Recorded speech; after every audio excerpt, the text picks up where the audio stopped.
আম্মুকে চাই, আমার মানে যেরকম করে মারেন আমার আম্মুকে একটু আমাদের কাছে ফিরে দেন।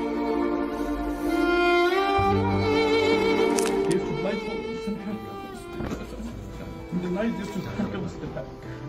They wouldn't tell us where I was. They wouldn't go to us even time for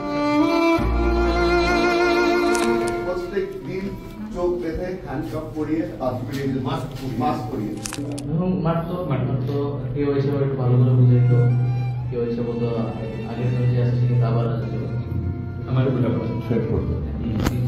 মিলিয়ে কথা বলতো। এখন শুনতেছি আয়নাগরের বিভিন্ন ভার্সন সারা দেশ জুড়ে আছে, কেউ বলবে 700, কেউ বলবে 800। এটা আমাদের সবারই অপরাধ, যেটা হতে দিয়েছি আমরা দেশে। মায়ের সঙ্গে 1 দশক আগে এই অন্ধকার ঘরে বন্দী হয়েছিল 11 বছরের শিশু।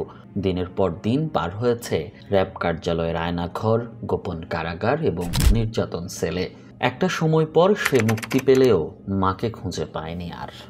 আমার হচ্ছে একটাই কথা, আমার আম্মুকে চাই, আমার মানে যেরকম করে মারেন আমার আম্মুকে একটু আমাদের কাছে ফিরে দেন। 8 বছর ধরে উত্তরার র্যাপিড অ্যাকশন ব্যাটালিয়ন এক কম্পাউন্ডের ছোট্ট আয়নাঘরে বন্দী ছিলেন ব্যারিস্টার মীর আহমদ বিন কাশেম আরমান। প্রতিটি দিন পার করেছেন অগ্নি পরীক্ষার মধ্য দিয়ে। They used to blindfold us and handcuff us. In the night, they used to handcuff us to the back. They wouldn't tell us where I was. They wouldn't go to us even time for prayers. It felt like I was buried alive. They gave us a worst of that experience, and it continued for ages. আয়নাঘরে বিভীষিকাময় দিনগুলোর কথা আজও ক্ষত হয়ে গেঁথে আছে জোরপূর্বক গুমের শিকার হুম্মাম কাদের চৌধুরী এবং ব্রিগেডিয়ার আবদুল্লাহ আজমের মনে।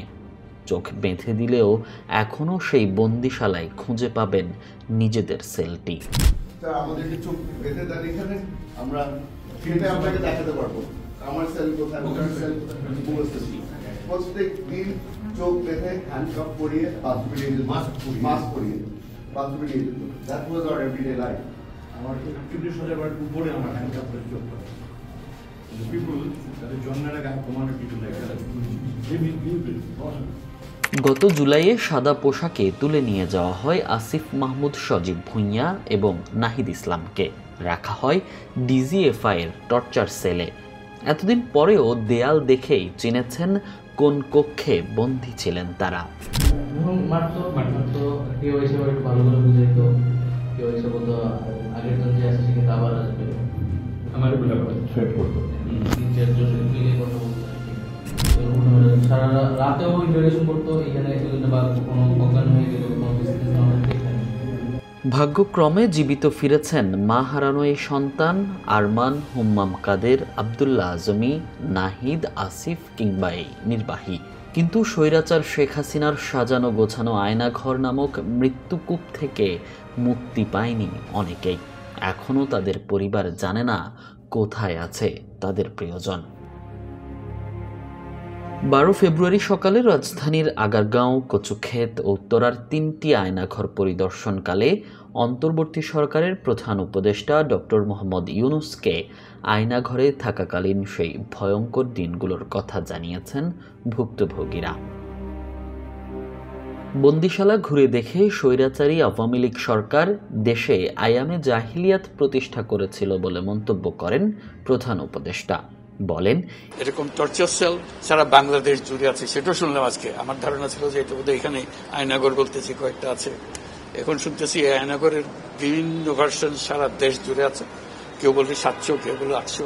এতে সংখ্যাও নিরূপণ করা যায়নি পর্যন্ত কতটা আছে। এই গত সরকার এই আইএমএ জাহেলিয়াতকে প্রতিষ্ঠিত করে গেছে সর্বক্ষেত্রে, এটা তার একটা নমুনা। সমাজকে এসব থেকে বের করে আনা না গেলে সমাজ টিকবে না বলে উল্লেখ করে নতুন সমাজ করা, অপরাধীদের বিচার করা এবং প্রমাণ রক্ষার উপর জোর দেন অধ্যাপক ইউনূস। যে ঘটনাগুলো ঘটেছে তার পুনরাবৃত্তি যেন না হয়, সরকার সে লক্ষ্যে কাজ করবে বলেও জানান প্রধান উপদেষ্টা। এটা মানুষের সামনে এখন বিচার রইল, কিভাবে আমরা আবার নতুন করে সব সমাজ গড়তে পারি, যাতে করে আমরা এই যে এটা আমাদের সবারই অপরাধ, যেটা হতে দিয়েছি আমরা দেশে, এবং তাদের যারা করেছে তাদের বিচার করতে হবে। তা না হলে আমরা নিষ্কৃতি পাবো না এটার থেকে। এই যে কাজগুলো করে গেল তারা, তা না হলে আমরা আবার মুক্তভাবে বলবো কি করে যে আমরা এই দেশের মানুষ, আমরা পরিষ্কার। আয়নাঘর 3টি পরিদর্শনকালে প্রধান উপদেষ্টার সঙ্গে স্বল্প সংখ্যক দেশি ও বিদেশি গণমাধ্যম কর্মী এবং ফ্যাসিস্ট আওয়ামী লীগ সরকারের আমলে আয়নাঘরে নির্যাতনের শিকার ভুক্তভোগী পরিবারের সদস্যরা উপস্থিত ছিলেন। তবে এখনও সন্তানকে খুঁজে না পাওয়া মায়ের আকুল আবেদন বুকের ধনকে ফিরে পাবার। চান আর যেন কোনো মায়ের সন্তানকে দেখতে না হয় আয়নাঘর নামক এমন নরক।